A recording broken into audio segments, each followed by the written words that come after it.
friends. I'm Karen, and this is the Family Food for Moms podcast. We're talking about inspiration for family cooking and dining. The next chef we're going to be talking about is Christina Tosi, the well-known pastry chef. I'm sure you've seen her on MasterChef or MasterChef Junior. She's amazing, and she's known for starting Milk Bar, Momofuku Milk Bar, and she is just so creative when it comes to baking. We love her compost cookies, her birthday cake recipe. It's the one we use all the time. Just the way she layers stuff and adds so much interest to it is inspiring. So let's talk about what we can learn from Christina Tosi about baking and delicious food. Number 1, don't be afraid to break the rules in baking. Now, this is a hard one because I find when I bake, things always go wrong because I don't follow the rules. And I try to kind of add a little bit and change things. And it's very different to cooking because baking is a kind of science and it's precise. So I think you need to be a trained pastry chef like Christina Tosi to be able to break some baking rules. But that's the but. I love the way she does it anyway. And I think what we can learn is if we get the basic parts correct and follow the rules for that, then you can experiment within that. For example, make a cookie dough, but make it the way it should be made. And then she likes to add in potato chips, or she adds in ground graham cracker crumbs, or pretzels, or all kinds of things like that.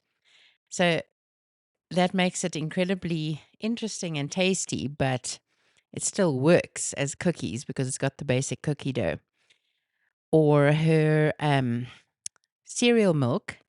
So it's still milk and she still uses it correctly in a recipe, but she soaks cereal in her milk to get the good flavor going, like soak Rice Krispies in sugar and milk and then drain it and then use that milk in whatever recipe you need. So there's this fine balance, a delicate balance between following the rules and being creative. So being creative is a good thing. Also the way if you bake a cake, you decorate it in an interesting way, put unusual things on top. There's lots of room for fun. So I'm thinking of something we like to make, puff pastry tarts, where you take squares of puff pastry, the kind that rises, and then you make it into little squares and then you put interesting toppings on top. So we like to do butternut and feta.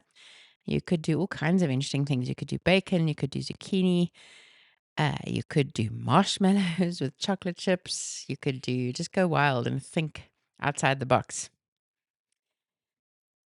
Then number 2, use mix-ins. So this is exactly what I was mentioning to elevate your baking. Everything's better with a mix-in. So like I said, she adds unexpected mix-ins like pretzels to cookies, cereal, potato chips, sprinkles, coffee grounds to cookies, cakes, and pies. So unusual and interesting add-ins.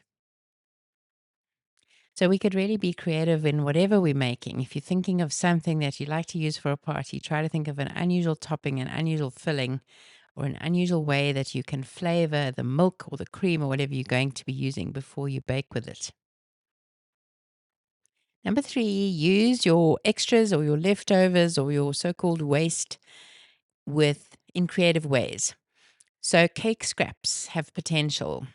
She created her famous Milk Bar layer cakes by stacking cake rounds cut from sheet cakes and then you reusing all the little scraps and edges to pack inside into the layer cake. And then she would put the layers in between. And also she's so creative with things like these cakes. So we spoke about mix-ins previously. She puts various things in between the layers of cake, not just a layer of frosting. So there'll be like a thing that she bakes called cake crumbs with different ingredients that's kind of crispy, gives it a different texture. She'll put some kind of jam with the icing. She'll do all kinds of interesting things in between her cake layers. Number 4, always use room temperature ingredients. It makes it smoother, makes it better. So butter, eggs, dairy, etc., they blend better at room temperature, and then you get a much better effect in your baking. So it's a good idea to let things come to room temperature. We store our eggs outside the fridge, on the counter, except maybe in the really hot part of summer. Then we'll take them out the day before we use them. And the same with butter. Take it out the day before using it. Let it come to room temperature. Anything that we're going to be baking or cooking with works better that way. Number 5, cream things longer than you think. I never know when I'm following a recipe to cream butter and sugar if it's too much, if it's going to overdo it. It seems to take so long. Is the mixer going to overheat? But it seems that longer is better.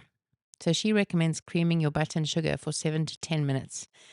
So it whips in the air. It leads to light, fluffy cookies and cakes.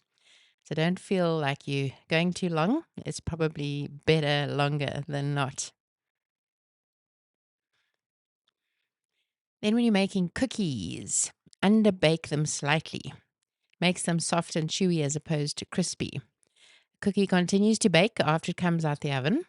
So if you want that chewy texture, take it out just before they look done. When the edges are set but the center still looks slightly soft, and let them finish cooking outside the oven, and then you'll get the good soft chewy cookie.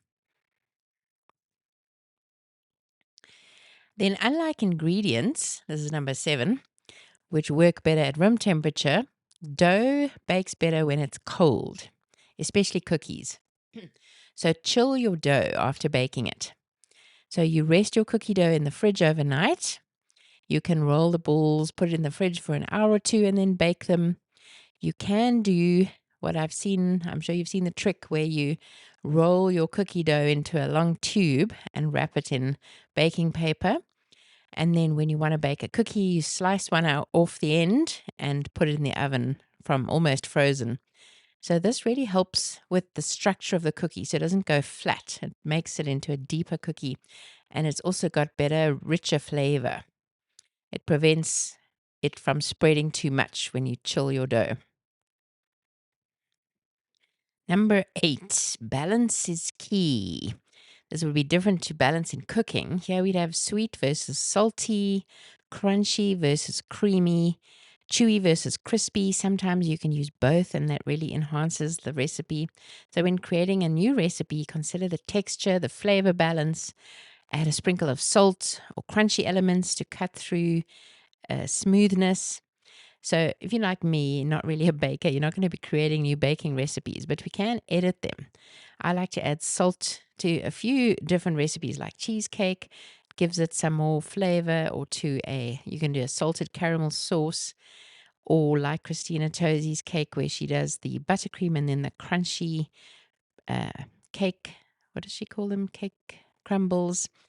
That adds an amazing crunch when you're eating the soft cake. So any of those things can be edited to be creative. So this includes using ingredients in unexpected ways, which is exactly what Christina Tosi is known for. So cornflakes in her cookies, milk powder to give depth, or freeze-dried or dried fruits for concentrated flavor. So anything that's unusual but you think will be good in your baking. Then number 9, build layers of flavor. So we know how to do this in cooking. It's more difficult perhaps in baking.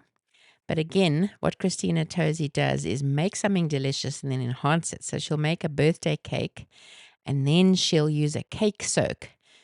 Pour over it maybe milk or orange juice or some kind of flavored milk to add moisture and to add flavor to that cake. Then she'll add the frosting, and then she'll put the crumbs on. Each element has a distinct flavor and texture. So the crunch works well in the cake. You can use that in an ice cream. Maybe make a biscuit crunch to sprinkle over your ice cream. Any kind of dessert, you can do that. You can make a cheesecake without a crust.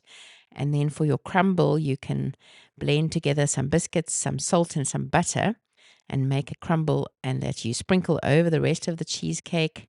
You can combine that with some jam or some berries that you've reduced with some sugar. So whatever makes it delicious is usually a good idea. So you're celebrating the scraps You're using the things up that you maybe wouldn't have used. You're being creative. And then number 10, I love this. Be fearlessly you and develop your desert island recipe. I love this because I think baking is very complicated and difficult at times, but we can all find something that we really enjoy baking and that's really us, that like speaks of what we enjoy and our own creativity and preferences. So share your personality through your desserts, she says. Cook with or bake with authenticity and joy. When you're breaking rules, do it to stay true to your style. So the desert island recipe is like your go-to recipe, the one that reflects you, your style, your favorite flavors, perhaps like a signature dessert or cake, things that you love and that people associate with you, like chocolate, me. So refine it, personalize it until it becomes your thing, your calling card. So you can really use this as an expression of your creativity. What would be your ultimate dessert? For me, I think it would be something that involves chocolate and caramel, salted caramel with some kind of crunch. I'm not sure exactly what, but a dessert that is caramelly and maybe chocolatey. So I'll have to work on that one. But I love the idea of adding crunch as well as smoothness, saltiness as well as sweetness, and just making it really fun. So that's the last one I'm going to do on our series on chefs for a while. I'll possibly do another one in the future, but it's very interesting to see what they have in common and what they have, what differences they have. But I think a theme is to really enjoy cooking and make it fun, make it memorable, do it as something that's a passion, not just a chore. And whether you're doing baking or cooking, make sure that you enjoy the process with your kids, with your family, and enjoy the fruits of your labors. Thanks for listening. I'll see you next time.